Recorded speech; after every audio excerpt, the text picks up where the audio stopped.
Hi, Mary Beth Stapleton. Welcome to the Parent Academy Real Talk. I'm honored today to be here with representatives from the Sergeant Alfred B. Hilton Memorial Fund, and I'll let them introduce themselves to you. So I'll begin. Thank you for the opportunity to be here with you. I'm Jim Thornton, a member of the Sergeant Alfred B. Hilton Memorial Fund, and we're delighted, as I indicated earlier, to be here. And to my left is Roxanne, and she'll introduce herself and tell you a little bit more about her. Hi, I'm Roxanne Red Wallace, and I'm the secretary for the organization. We've been in existence for about 10 years. And they're here today, parents, to tell us about an amazing opportunity for your child to participate in an essay contest. So to get us started, first let's find out who was Sergeant Alfred B. Hilton, and what was the mission that you began with the Memorial Fund? Well, Sergeant Alfred B. Hilton, is a Harford County native who fought during the Civil War, and he is Harford County's only Medal of Honor recipient who is native born. He was born in the Level area of Harford County, now called Level, to formerly enslaved parents. His parents were free by the time of 1860 when we first find him in the census. And our organization's mission is to honor his memory. We want to educate the public about his contributions, as well as the contributions of the more than 185,000 United States colored troops who fought during the Civil War. And we want to highlight that as well. Wonderful. And what was the sergeant's role in the Civil War? How was that significant, and why do we want to celebrate his memory? Okay. Well, it's pretty significant because Sergeant Hilton, first of all, when he enlisted, we believe here in Havre de Grace, but he was actually mustered in Baltimore, Maryland, along with two of his brothers. So before we had Saving Private Ryan, there was Sergeant Alfred B. Hilton. And it's significant because even though the census records say that he was illiterate, the military immediately promoted him to the position of sergeant, which tells me there was more going on than that, and that he had some type of education. So he was promoted to sergeant and was given the honor of carrying the regimental colors. And the regimental colors, for those that aren't aware, is the flag that we carry for our unit, or the military carries for their unit. And that flag is important because it tells the troops where to go. They can't hear all of the commands and things during the fog of war, and that flag is so important to tell them what direction to go into. And so he carried the flag as a regimental color bearer, did his training along with his brothers in Baltimore, Maryland, and then was given a parade by the city of Baltimore, and where the unit was presented with a flag from the colored ladies of Baltimore for their unit, and that became their national flag. He was later promoted to the national color bearer and led a charge into Richmond in 1864, which changed the tide of the war. Right, and in that charge, is that where he passed? Yes, actually, he was leading the charge. There were approximately 8 units that he was leading into Richmond. He was carrying the national colors and came upon a fallen color bearer, regimental color bearer. He picked up the regimental color bearer's flag as well and carried both forward into battle until he himself was injured. He was removed from the battlefield, taken to a segregated military hospital where he had his right leg amputated and later died from his injuries. He was posthumously awarded our nation's highest military honor. And so his story is something that we want to keep going, and we want our children to understand the importance of his service.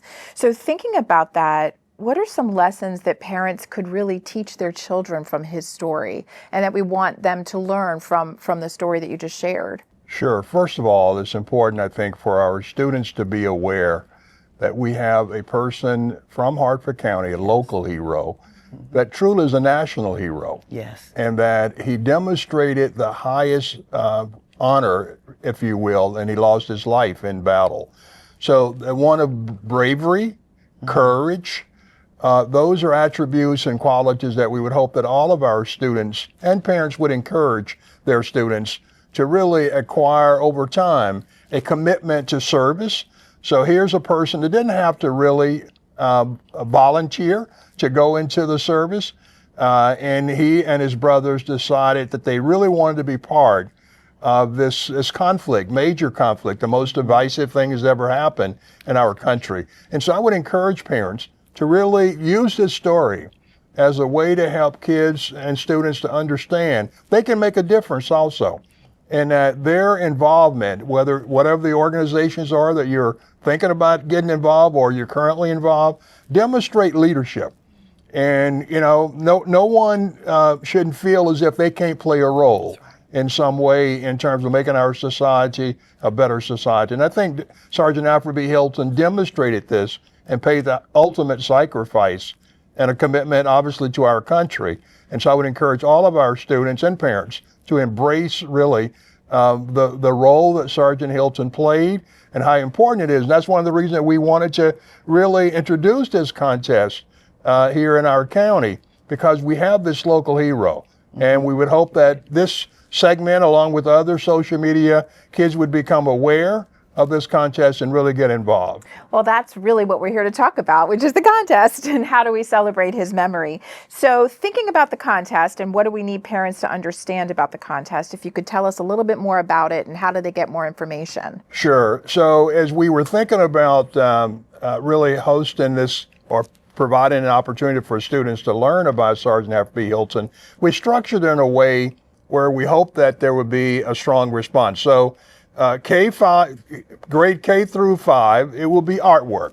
And so we're not asking those students to write an essay or anything. And so we have an information packet that we've made available to the school district. Parents can go there. It describes kind of the measurements, if you will, for the artwork itself. So they have some guidelines so that we can review all of those. And we have created a financial opportunity for students K through 5. First place, there's $300. Second place, $200. Third place, $100. So there's an opportunity for us to recognize these students and give them a financial contribution, a stipend as well.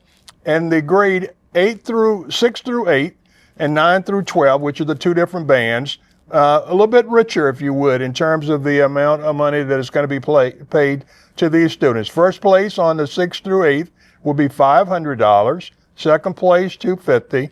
Third place, $125.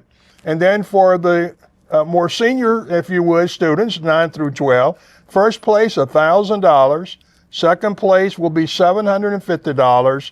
And third place will be $500.